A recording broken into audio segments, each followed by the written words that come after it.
Patologías del esófago en equinos.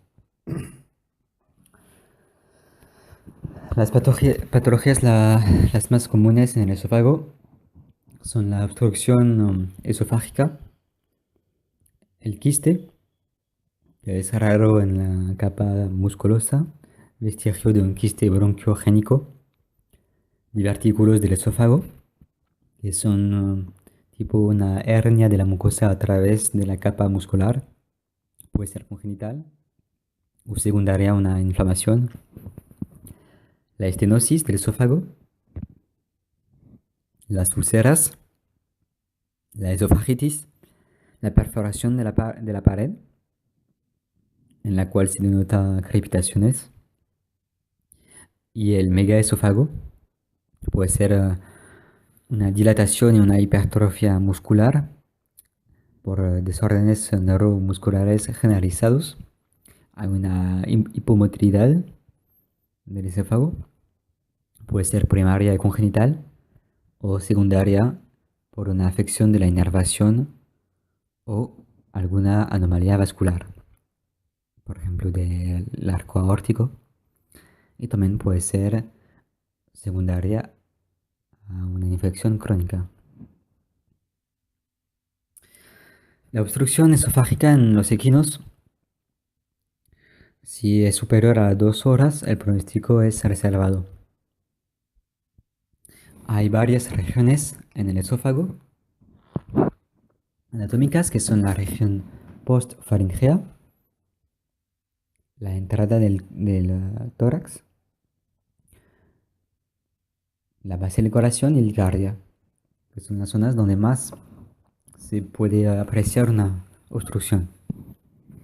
La obstrucción del esófago por contenido alimentario o cuerpos extraños suele ocurrir con cierta frecuencia, generalmente asociado a situaciones específicas que actúan como factores predisponentes a la ocurrencia del cuadro, como es posterior a una competencia, o bien de regreso a su perseverera, luego de haber sido sometido a una anestesia general. Esta alteración se conoce mediante el entendimiento de las consideraciones anatómicas del esófago. El esófago corresponde a un tubo músculo-membranoso que se extiende entre el arco paratofaríngeo proximalmente y el estómago distalmente. En el equino adulto mide entre 1,20 y 1,50 metros de largo, presentando una porción cervical, una torácica y una abdominal. En el inicio del esófago yace en el plano medial inmediatamente dorsal a los procesos corniculados del cartílago aritinoides de la laringe. Luego pasa a la parte lateral izquierda de la tráquea, que coincide con la ubicación de la cuarta vértebra cervical, más profundo que la vena yugular externa. Posteriormente, sigue lateral hasta el tórax, donde a nivel de la primera costilla vuelve a adquirir una postura dorsal. El esófago a nivel de la bifurcación traqueal, entrando el estómago en la posición de la 14ª costilla. El esófago se relaciona estrechamente con una serie de estructuras como la vena yugular externa, el nervio laríngeo recurrente izquierdo, la carótida común y el tronco vago simpático. En la patología obstructiva del esófago es fundamental entender la estructura de la pared de este, en la cual es posible distinguir las siguientes capas: la mucosa, la submucosa, la muscular y las capas adventicias. La capa serosa está presente en un corto trayecto, donde el esófago atraviesa a la cavidad abdominal entre estómago y diafragma. El resto de los órganos tiene solo adventicia, a través de las cuales se fija al tejido circundante. Esto tiene importancia en el proceso de reparación frente a una eventual intervención quirúrgica, ya que la capa serosa es responsable del depósito de fibrina lo que favorece la cicatrización del tejido. Por lo tanto, bajo esta perspectiva, la falta de serosa en gran parte de este órgano constituye una desventaja en el postoperatorio, a diferencia del resto del tracto digestivo. Por otra parte, en el primer y segundo tercio del esófago, su pared muscular corresponde a músculo estriado y en el tercer tercio a musculatura lisa. La irrigación de esófago en su porción cervical proviene de ramas de la arteria carótida, de la porción torácica y abdominal, recibiendo irrigación de las arterias broncoesofageal o esofágica y gástrica. El drenaje venoso se realiza a través de la vena yugular externa en su porción cervical, a través de la vena esofageal en la porción torácica. La inervación del esófago para el músculo estriado proviene de ramas del vago, específicamente de la rama faríngea y esofágica, y fibras parasimpáticas del vago para el músculo liso. Causas de obstrucción esofágica en equinos. Esta patología, si bien es cierto, no constituye una entidad frecuente en el contexto de la clínica del caballo de deporte, es una alteración que preocupa al propietario por la forma como cursa y por el nivel de ansiedad que genera en el animal. Existen factores predisponentes para que se produzca el cuadro, como son la deshidratación post ejercicio de alta exigencia, por ejemplo post carrera, donde se conjugan dos factores: deshidratación con poca salivación, responsable de no embeber adecuadamente el alimento, y el consumo demasiado rápido de la comida post ejercicio debido al apetito del animal, al haber estado previamente reprimido de la alimentación antes de la competencia, lo cual es responsable de una inadecuada masticación. Se suma a esto el hecho de que el animal que recibe este tipo de función, que tiene esta función, es preferentemente grano o pellet, lo cual favorece la ocurrencia de esta patología. Un factor que puede contribuir a esto es que el animal tenga problemas dentales como puntas de muela o piezas dolorosas por muda u otras cosas, todo lo cual va a llevar a una inadecuada masticación y ingesta del alimento de tamaño grande y poco embebido en saliva. Las situaciones predisponentes, como son deshidratación y ansiedad al comer por ayuno prolongado, hacen que esta patología pueda también observarse al volver el ejemplar a su perseverera de recuperación, después de haber sido sometido a una anestesia general. De acuerdo a esto, también podría ser un factor de riesgo el administrar alimento a un animal que haya sido recientemente sedado para efectuar algún procedimiento menor. Obstrucciones esofágicas secundarias por tumores, abscesos o causas externas al esófago son de rara ocurrencia en el caballo. ¿Cuáles son los signos y síntomas asociados a una obstrucción del esófago? El animal con obstrucción esofágica muestra una actitud ansiosa y desesperada. Estira el cuello, dando la sensación equívoca de estar ahogándose. Presenta una marcada cialorrea, regurgitación con flujo nasal, está realizando por fosas nasales restos de alimento, saliva y agua de aspecto espumoso. Es frecuente que presente tos, marcada disfagia, esfuerzos por vomitar y signos de dolor, semejante a lo que podría ser la odinofagia. Esta patología debería considerarse una urgencia clínica, no por riesgo de asfixia, como ocurre en el humano, sino por el alto riesgo de producir neumonía a cuerpos extraños. también por la simple inflamación de la mucosa esofágica hasta la necrosis de esta, que puede ocasionar como secuela una futura estenosis cicatricial, sin considerar además el alto riesgo que se produzca ruptura. En caso de existir, esta se evidencia por mayor compromiso sistémico, calor, dolor, gran sensibilidad al tacto, además de enfisema subcutáneo. ¿Cómo se realiza el diagnóstico de la obstrucción esofágica? El diagnóstico se realiza a base de los antecedentes anamnésicos junto a la sintomatología descrita. Sin embargo, se debe tener especial cuidado de no confundir con un cuerpo extraño localizado en boca, por lo que se hace necesario revisar cuidadosamente la cavidad bucal. Asimismo, es útil realizar una endoscopia con el objetivo de visualizar el cuerpo extraño en el esófago. En el diagnóstico también se palpa el surco yugular con el objeto de detectar la masa oclusiva. Si se detecta crepitación o celulitis, puede ser indicativa de rotura del esófago, lo cual complica el pronóstico del cuadro. Además, se usa la sonda nasogástrica, la cual debe ser manipulada cuidadosamente, con el solo objetivo de verificar que el tránsito está obstruido, pero no con el propósito de hacer fuerza para empujar el cuerpo extraño.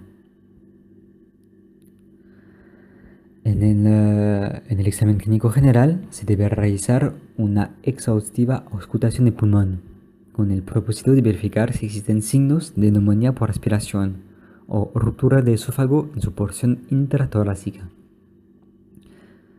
Se efectúa una evaluación ultrasonográfica del esófago para determinar la ubicación, la extensión del cuerpo extraño. Se puede hacer también una radiografía.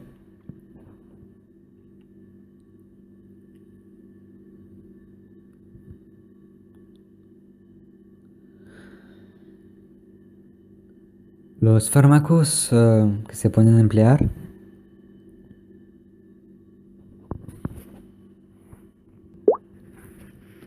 para la obstrucción del esófago se van a describir ahora.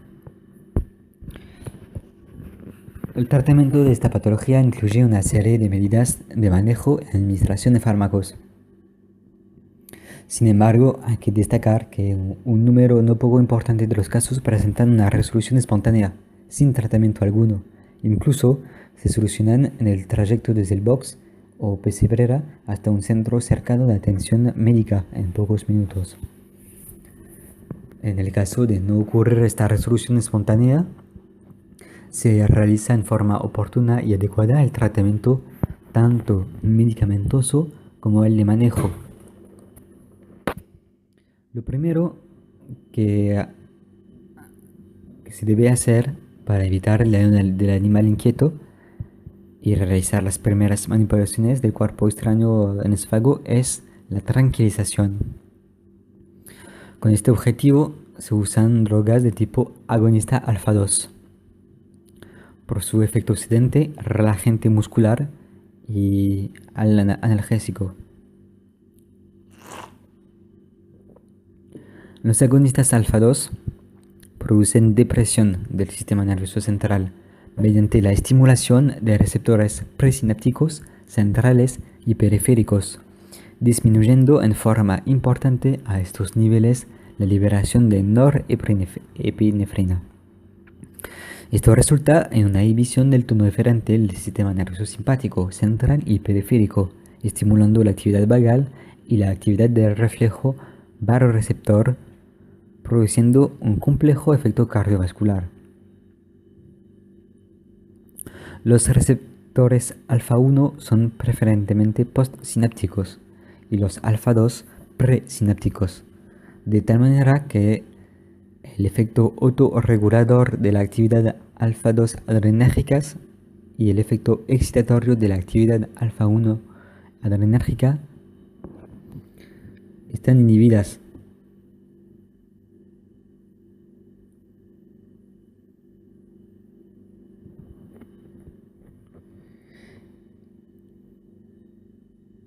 Hay que tener en cuenta la inmediata hipertensión arterial, producto de un efecto simpático-mimético inicial seguido de una hipotensión y bradicardia.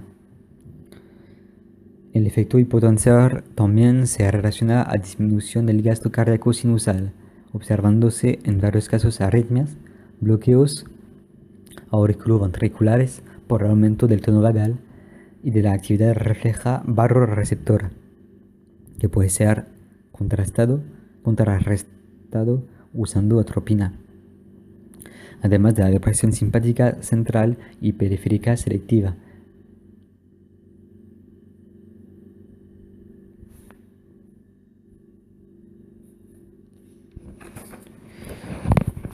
Los fármacos usados más frecuentes en los equinos del tipo agonista alfa-2 son la xilacina a 1,1 miligramos por kilo de peso, la detomidina de 20 a 40 microgramos por kilo de peso y la romifidina de 0,04 a 0,12 miligramos por kilo. Al usar esta sustancia se debe tener claro que si bien es cierto que el efecto sedante se logra en los 3 a 5 minutos, pudiendo durar hasta 2 horas, el efecto analgésico no se prolonga más de 15 a 30 minutos, lo cual se debe tener claro con el objeto de no realizar procedimientos dolorosos pasados estos tiempos. Por ejemplo, utilizando sondas.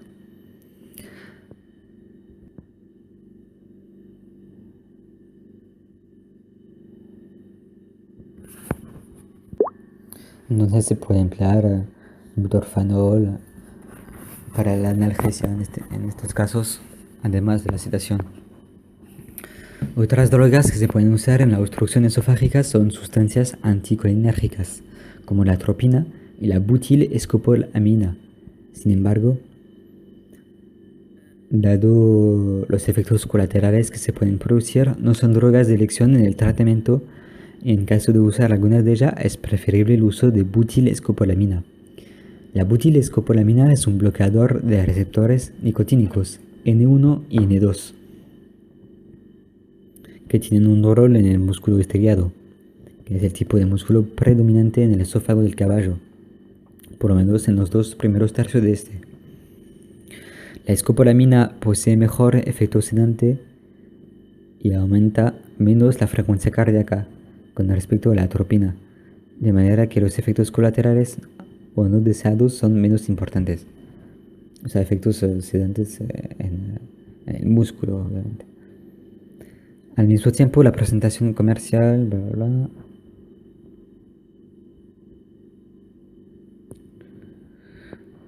Se puede emplear también la oxitocina en los casos de obstrucción no complicados. Se obtiene buenos resultados con una unidad internacional por 10 kilos de pesos, diluida en 500 centímetros cúbicos de suero fisiológico por infusión endovenosa lenta, a intervalos de 30 minutos, en no más de 2 a 3 administraciones. Se resuelven los casos, además de la aplicación de xilacina, buscapina y sondaje nasogástrico, infundiendo pequeñas cantidades de agua tibia para disolver el contenido. También se procede a la instilación de lidocaína a 2% en el esófago para disminuir el dolor. La oxitocina tiene como resultado la relajación de la pared esofágica.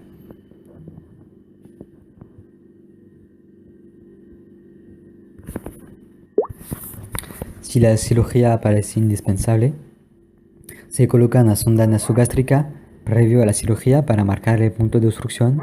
Se procede a una incisión de la piel de 8 a 10 centímetros ventral a la obstrucción, de manera que la posterior incisión del esófago no sea más de 5 centímetros.